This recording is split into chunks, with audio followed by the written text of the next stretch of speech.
I'll just ask you a quick question about downtown, since you just mentioned that. I mean, the city has spent, I'm not even sure how much money in incentives and set up TIFs. I mean, there's been a lot of money and effort pumped into downtown. What do you think of that effort so far in terms of the payback? Well, we haven't seen the payback yet. I'm optimistic that I think downtown Dallas is far different today than it was 6 years ago, and more businesses are spiffed up, and you see more people walking their dogs. But it still has an awfully long way to go. And when you're in I was in Washington and Boston and several other cities, and you realize, we're, as a livable downtown, we're 100th or 1,000th where those cities are, and we still have an awful long way to go. I think we're going to get there, like at least in your and my lifetime. Maybe Emily, maybe, but I don't know. There's the downtown's difficult here because the really great American cities typically have lots of universities in their downtown cores, so they have a fresh group of students come in providing the energy and the kind of spark to that. If you go to Washington or Boston, the tunnels make it more difficult for us. The fact our uptown area has developed, I think, has pulled some of what may have been urban living out of the core.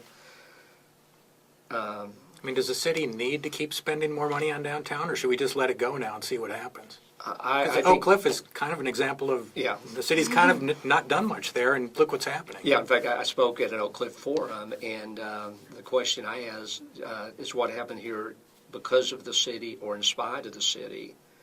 And the people in Oak Cliff have really been a little bit like insurgents. They've said we're going to develop zoning plans organically within our community and do things we believe work best for our neighborhoods, and they've done that, and they've, I think, been hugely successful. The city spent about $1.1 million in the Bishop Arts District to, provide a beachhead for development. There was a development case recently where Dean Foods is opening a warehouse, and the Dean's Food people, I think, are great. But I was really struck, if I remember correctly, that the city is going to give them $2 million. Dean Foods says, we're going to come here regardless. And I don't, and I think it's talking about creating 400 jobs, but then I'm not sure if those jobs if those people don't live in the city of Dallas and where this business is located, there's a good chance they won't, because it's in the far southwest corner, that they'll live in Grand Prairie or Arlington or somewhere else. Then I'm not sure that it's going to take an awful long time to get that money repaid just on the property tax and what we lose through the property tax abatement.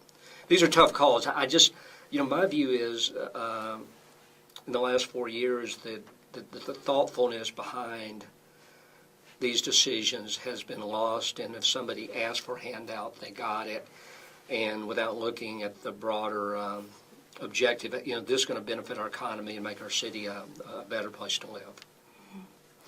Well, let's talk about some of the big ticket projects that we have going on right now. And the Trinity Toll Road is kind of at a standstill right now while it's still receiving funding. If elected, what would you do with that? Would you get it going again, or is it too expensive to really tackle right now? What's your approach on that? I don't think that there is funding from the State Department of Transportation. I know that the North Texas Toll Road Authority had never really, at least in the recent years, had it very high on their priority list and believed that they could come anywhere close to helping to fund that road through tolls. If that was part of it, would be a small part of the overall funding. What concerns me about the toll road is that it has detracted from focusing as aggressively as we should on getting the levees up to standard. I don't have the answer to this, but just watching what's occurred, I'm concerned that the Corps of Engineers is being driven to make a professional decision which is contrary in the safety of our city and the protection of the floodway.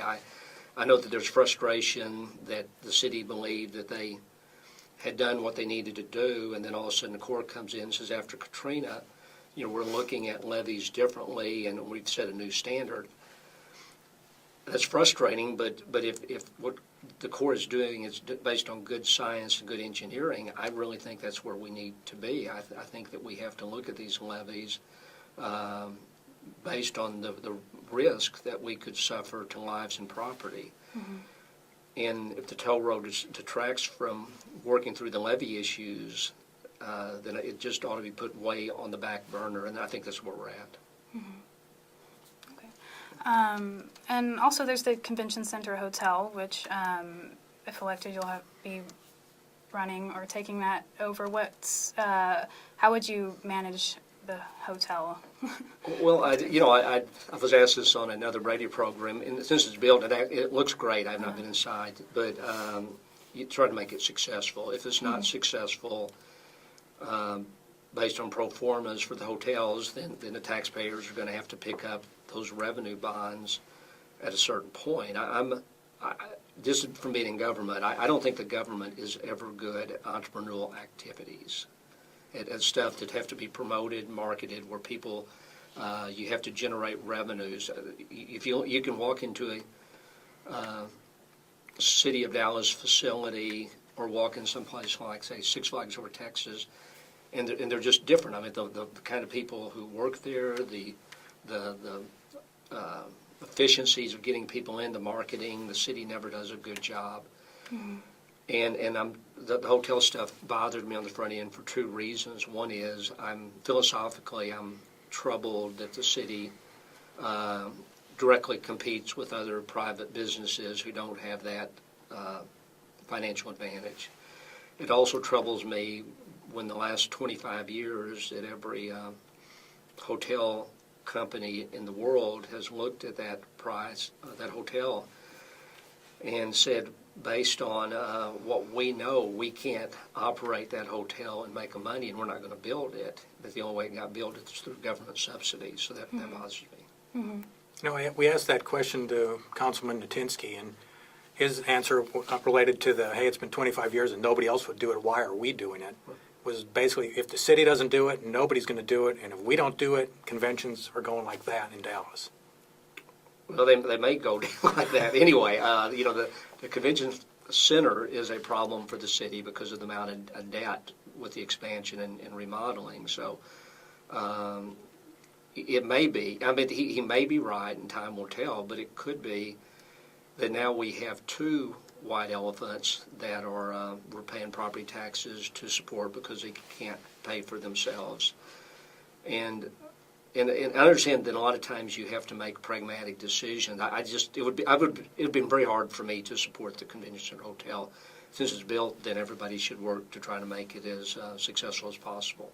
And another question I asked him, and I'm a Texas Rangers baseball fan, is that the Rangers lease in Arlington is up in, I think, about 8 years. Any thoughts on that? Because there's essentially potentially an opportunity if the Rangers wanted to move to Dallas, and the sports owners typically want the city or somebody else to kick in money. Yeah. I was in Arlington when the ballpark was built, and I was in Arlington when the Cowboys Stadium was voted on. And I lived in North Arlington, and I saw my quality of life deteriorate after 1994, and I'm not really sure what happened, but even the chain restaurants we had of that area, Macaroni Grill and others, shut down because they didn't generate enough business. And if you look at the ballpark in Texas Stadium, the Cowboy Stadium, to me, the structure is magnificent, but the areas around it just depressing. But I think it's different in Dallas, and here's my view with the stadium. If the ballpark had been in Dallas, and it could have been put with the farmers market area or somewhere on the edge of town, and with our transit system and the density we have, I think it could have been magical in our downtown area.